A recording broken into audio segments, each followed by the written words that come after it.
لوگوں کی نظروں سے اوجھل ہیں۔ اب آئیے، حیدرآباد دکن کے بہت بڑے بزرگ گزرے محدث دکن، ان کی تصانیف موجود ہیں۔ 5 جلدوں میں انہوں نے امام اعظم ابو حنیفہ کے مذہب پر حدیثیں جمع کی، جیسے صاحب مشکات نے امام شافعی کے مذہب پر جمع کی ہیں۔ ان پر ایک کتاب ہے محدث دکن۔ محدث دکن کے مصنف ہیں ڈاکٹر عبدالستار آپ شکاف۔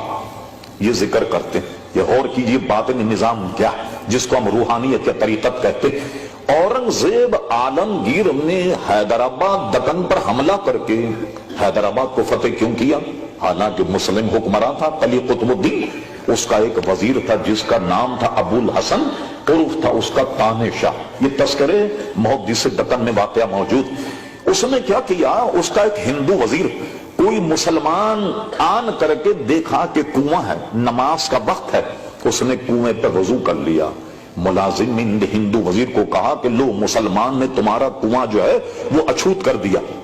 اس نے مسلمان کو بلایا اور بلانے کے بعد کیا کہ مسلمان کی یہ انگلی کاٹی، چھوانگ لیا، یہ کاٹ کر اس کے ہاتھ میں رکھی اور کہا تم کو یاد رہنا چاہیے کہ یہاں پر ایسا کرنے والے کو ہم یہ سزا دیتے۔ مصنف لکھتا یہ انگلی اپنے ہاتھ میں پکڑ کر اپنے شیخ کے پاس پہنچ کہا حضور میرے ساتھ یہ ظلم ہوا۔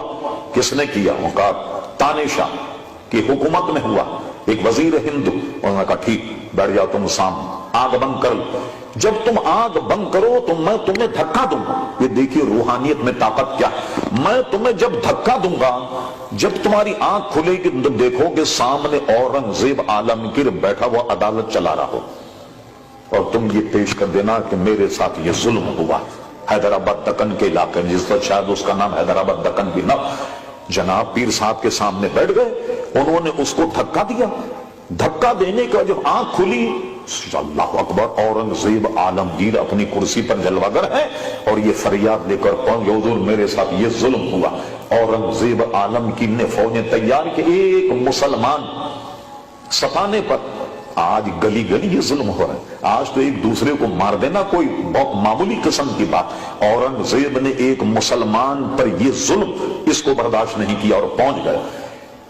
گولکنڈہ قلعہ ایک بہت بڑا قلعہ، آپ دیکھیں اتنا بڑا قلعہ، ایک حملہ، 2 حملہ، 3 قلعہ فتح ہی نہیں ہو رہا۔ ایک دن اورنگزیب اپنے لشکر میں بیٹھے، باد و بہار، سخت تیز ہوا اور آندھی چلنے کے بعد اورنگزیب نکلا۔ اس نے دیکھا کہ سب خیمے اڑ گئے، 2 خیموں میں چراغ جل رہا، وہ خیمے ٹس سے مس نہیں ہو رہے۔ اورنگزیب سمجھ گیا کوئی یقیناً یہ اللہ کے نیک بندے، میں کہا اب ان سے پوچھنا چاہیے قلعہ فتح کیوں نہیں ہو رہا۔ یہ پہنچ گیا، آپ جانتے ہو تو بہت کڑاکے دار آدمی، انہوں نے کہا بس گھس گیا کیمپ میں، کہا کوچ میں نہیں سننا چاہتا، یہ پہلے بتا دے رہا ہوں، تلوار ہاتھ میں میرے، گڑبڑ کرو گے گردن اڑا دوں گا، سیدھی بات بتاؤ کہ قلعہ فتح کیوں نہیں ہوا۔ انہوں نے بھتیرا کوشش کی ٹالنے، لیکن اس نے کہا نہیں بتانا پڑے گا۔ کہا حضور یہ گولکنڈہ قلعہ کے باہر جو ہے یہ قطب ہے، یہ قطب کی مرضی نہیں ہے کہ یہ فتح، یہ بتائیے آپ کیا چاہتے ہیں؟ کہ میں یہ چاہتا ہوں کہ فتح ہو جائے۔ کہنے بس ٹھیک، جب آپ نے کہہ دیا، ایک ٹھیکری مٹکے کی جیسی ہوتی، اس پر انہوں نے کچھ لکھا، لکھنے کے بعد کہا وہ قطب کہاں بیٹھا ہوا؟ کہنے لگے وہ موچی کا کام کر رہا ہے، گیٹ پہ بیٹھا ہوا، جوتے سی رہا۔ آپ جانتے نہیں کہ ان میں صاحب خدمت کون، جوتے سی رہا، بس یہ ٹھیکری آپ اس کو دے دیجئے، وہ اپنا بوریا بستر لپیٹ کر جائے گا، آپ حملہ کر دیجئے، آپ کو کامیابی ہو۔